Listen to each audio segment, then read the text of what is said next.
Welcome back, everybody. My name is William, always here with iMan from the Block Runner, and we're going to be talking about DAOs, right? Want more DAOs, dude. So, Be a lot of DAO talk from here on out, dude. yeah, the reason why we're talking about DAOs is because we believe this is going to be the next sector that's going to really take over in terms of market caps. And Yeah, like market FOMO, right? Right yeah, now, it's very niche. Just like DeFi was niche like 6 months ago. Now that we're seeing some serious market FOMO into DeFi, it's starting to get like mainstream coverage and shit. yeah. But before we get into the DAOs, let's take a look at what happened with Ethereum. So, Ethereum right now is over $1,500, dude. Yeah, dude. New all-time high, bro. Yeah, Right? This is the new all-time high, yeah. right? This is it. There's That's what's up, dude. never been higher than this, dude. We fucking did it, boys. What's that Yeah. fucking giant red wave, dude? Oh, See that? that's the I don't know. I could be Oh, some it's glitch, like Coinbase glitch. gotcha. So ignore the giant red wig. Or whatever.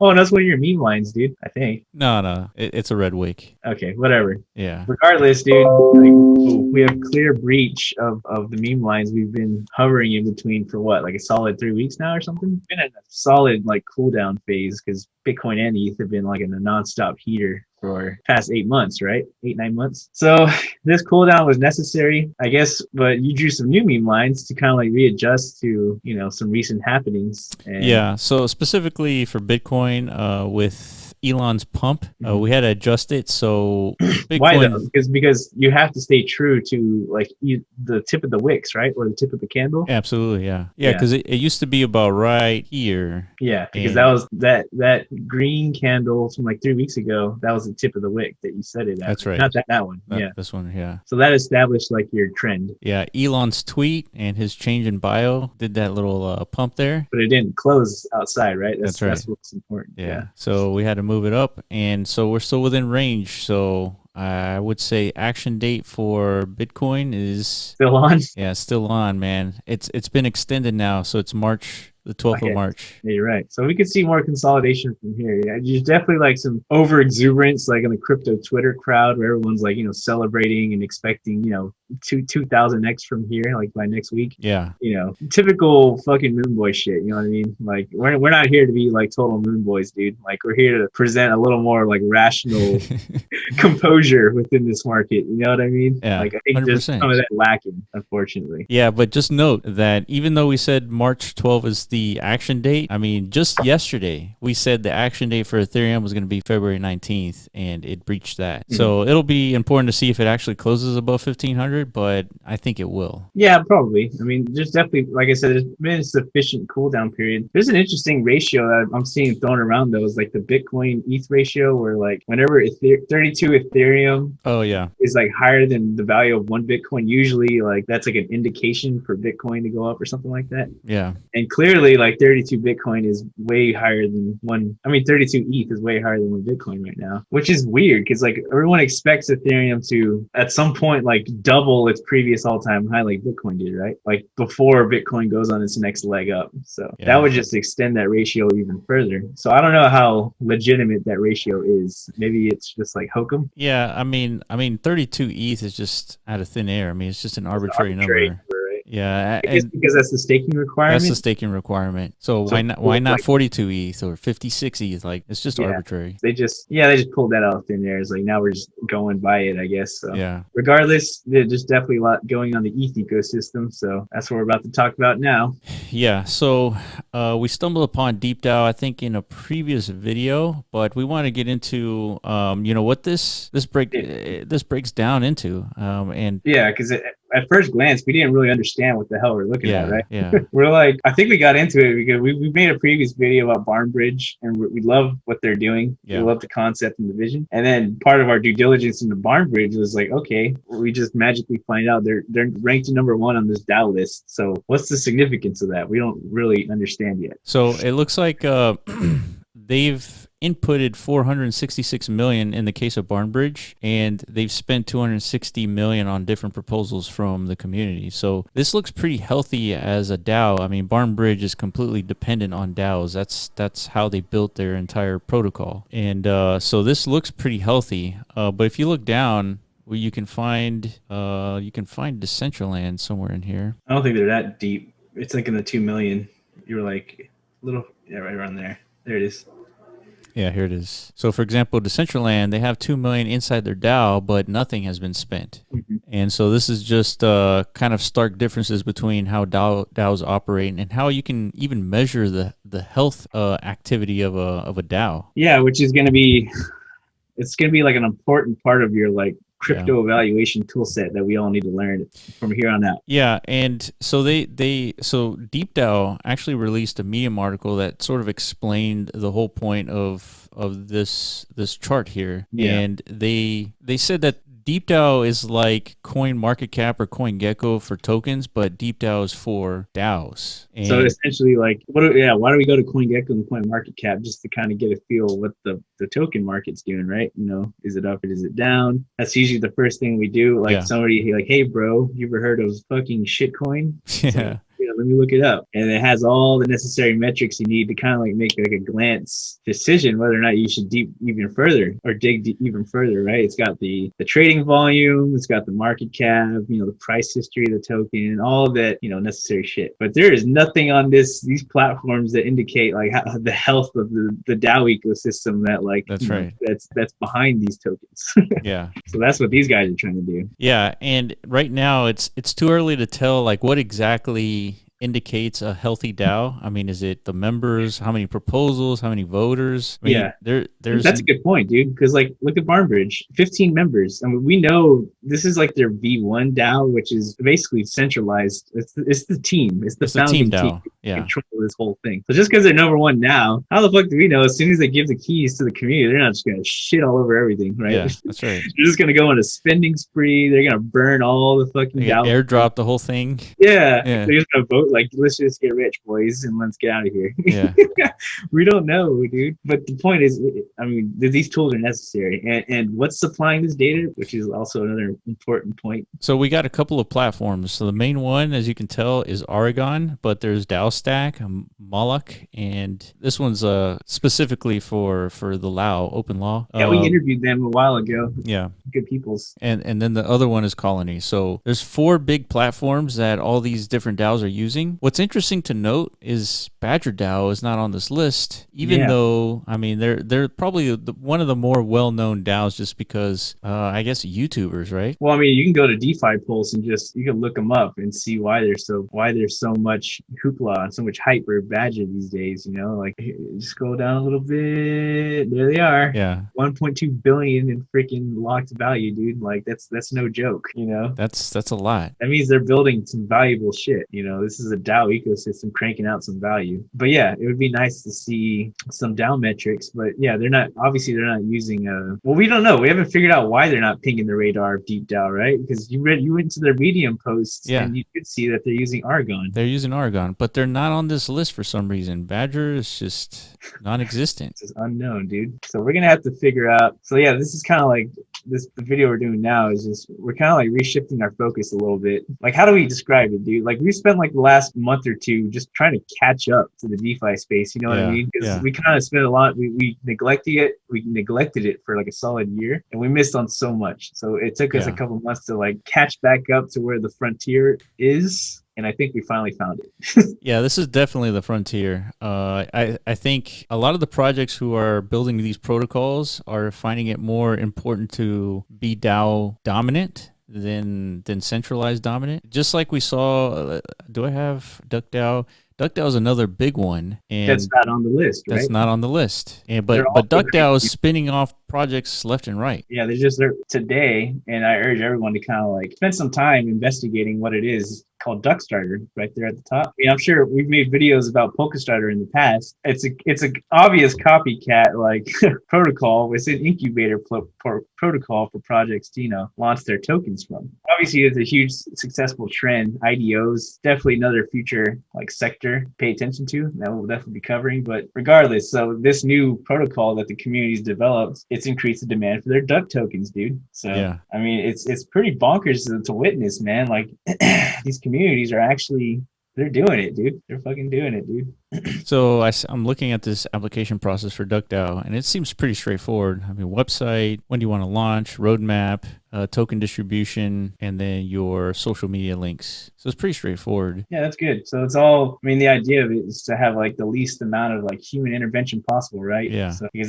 that's usually like where the difficulties come in, like how to manage DAOs. It's like whenever you make things like too human centric, then you start delegating roles and shit too much, and that's just difficult. You know, we don't have really the tools for that yet. So let me ask you, more automated the better, you know? Why do you think DAO is going to be the next frontier in terms of like the next potential 100x sector? I think it's because like I have the same like gut feeling and like confusion that I had when I was first looking into DeFi. Remember that, dude? When we first started our podcast, I don't know, pretty much 2 years ago. That was like our main focus. We were kind of like investigating the very early protocols, like the compounds, the maker DAOs, and like the pull togethers, all these, which are now like juggernauts, right? Yeah. But back then, none of these things had tokens. We're like, what the fuck is going on here, dude? Like, what do you mean? Like, you can get like these outrageous interest rates, right? Like, yeah. I didn't believe any of it. It's like, this seems like a total scam. Yeah. Like, there's no way, like, you know, we're just like creating value out of thin air with our crypto assets, right? Like, how the fuck? Yeah.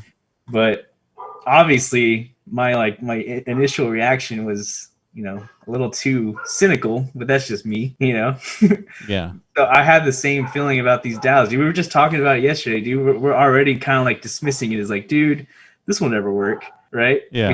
Because we've seen how difficult DAOs are to organize and to assemble and to like actually function. But that doesn't mean they're not gonna figure it out at some point, right? So you gotta keep your finger on the pulse, dude, or else you're gonna miss it. Yeah, I mean, like for example, we're looking at the total value locked in DeFi for all time. Oh, this is perfect. Yeah, dude, what the hell? It went to 1 billion, 1 point almost 3 billion, and then it just dumped. So you see, we were looking at this DeFi like March 2019, right? Yeah, March 2019 here. Look at that, dude. Yeah, we were like around $500 million. So it was pretty easy to dismiss like this movement back then, just because like that's peanuts, and that's what we did. So that's what's happened since. So if you go back to Deep DAO, check it out. Yeah, Deep DAO right here. Oh, what do you know, dude? We're around a similar like total assets under management valuation. You know, it kind of has a lot of reminiscence to like 2019 DeFi, doesn't it? Yeah, that's true. That's what I'm talking about, dude. That's why this is the sector you gotta be. We can't make this mistake again, dude. Yeah, and this is the biggest point of this discussion here is like the total assets under management is 815 million. Yeah. Compare that to DeFi Pulse, where today total value locked is 30 billion. There's no reason why we can't have like a good size amount of assets under management for DAOs, total value locked. You just have to, they're going to be creating incentives for this in order for this to get close to 30 billion over on this side of town. And in order for like a truly decentralized ecosystem to exist, like this number has to go up. All this number represents is as output. As the assets under management increases, that means these ecosystems have more funds to create and to spin up some new value cranking machine, whether it's an incubator platform or, Bitcoin yield farming protocol. Otherwise wouldn't exist unless the community, has the proper incentives to do that, So what are some of the metrics that you think this DAO ecosystem is going to start evaluating for as to compare the different DAOs and their health, which is right? And for those of y'all who are still confused up to this point, like you still don't get what a DAO is, dude, remove DAO from like your thoughts. Just think of a DAO as a business. That's all this is. Yeah. It's a fancy word for like, it's a business, dude. It's a community-owned business. Yeah. Instead of like Jeff Bezos, like that's his business. He has a bunch of slaves working for him, basically. Yeah. Like literally, you go visit one of those warehouses, fucking slaves, dude. Yeah. So in a decentralized business, there is no Bezos. There's no fucking guy at the top who's like telling everyone what to do. Everything's being voted on and proposed by the community. That's it. These are businesses. So what do you do when you're evaluating businesses? The first thing you want to know is like evaluate their balance sheet, right? You want to know how many assets they have under management, what their expenses look like how much are they burning, yeah, and like how much cash flow they're generating. These are like simple business metrics. So the DAOs are going to be generating the exact same things. Yeah, and pretty soon, you're going to see this chart evolve with inflows and outflows. They have that here, but it's probably going to get more detailed. Yeah, but But yeah, that is coming, right? That Probably is more detailed as the graph develops, right? Because a that's lot of right. this data is being supplied by the graph, Yeah, right? yeah. So in order for like these more granular details to be released, I guess they need More detail, more developers to create that detail. That's right. Yeah. Yeah, it's really that simple. But yeah, so these are the questions that DeepDAO is going to be asking for information for all of these DAOs, and they're going to put it on this chart, just like DeFi Pulse, right? A lot of people are using this website just to gauge how much interaction is happening in the DeFi space and how much total value locked. Mm-hmm. Same sort of sentiment and mentality is going to be coming for the DAOs. And I mean, it looks like a big number, but man, this is super early. Yeah, this is peanuts compared to what we're gonna see in the future, dude. Like these DAOs are gonna be everything, man. Like trust me, the man, chart like, is going to look like this in 2 years. yeah, and yeah, maybe even less. Maybe even less. Yeah.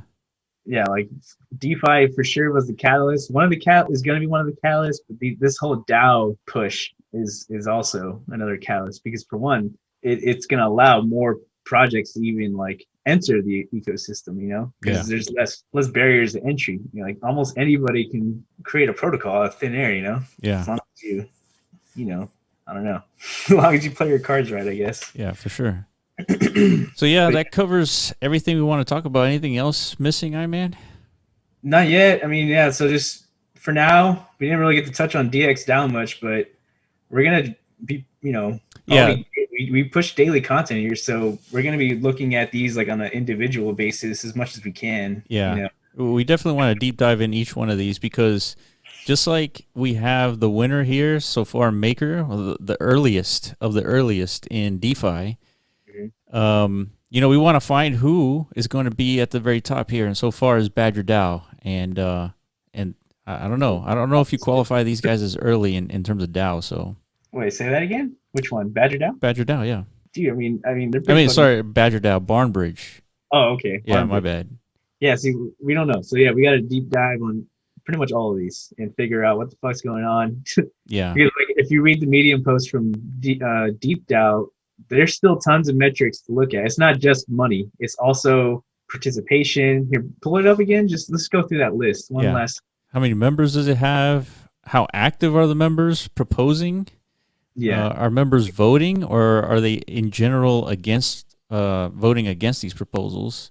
Mm-hmm. And then how much money does the DAO spend in how many projects? What is the flow of assets into the DAO and back out? And then what are the patterns of involvement of the top percentage of members of everyone else, and how often do they rage quit? That's an interesting one. Yeah. Yeah. What is the distribution of power, and beyond the platform, usually Ethereum, how decentralized is the DAO? So it's interesting because a lot of DAOs, another thing to pay attention to is like their token distribution model, because in a lot of cases that's how you allocate, you know, governing power within them. So we're gonna look at all of that at a one-by-one basis. So yeah, for those of you watching, let us know, you know, what community you're in. Give us a evaluation of what you think their DAO is performing. Is it an A DAO? Is it an F DAO? And just let us know, you know, which DAOs you think are coming up and you want us to take a look at. So make sure you follow us on Twitter at The Block Runner and also at MetaZone.io. And like, subscribe, and let us know what you think about these DAOs. And we'll see you on our next video. All right, later.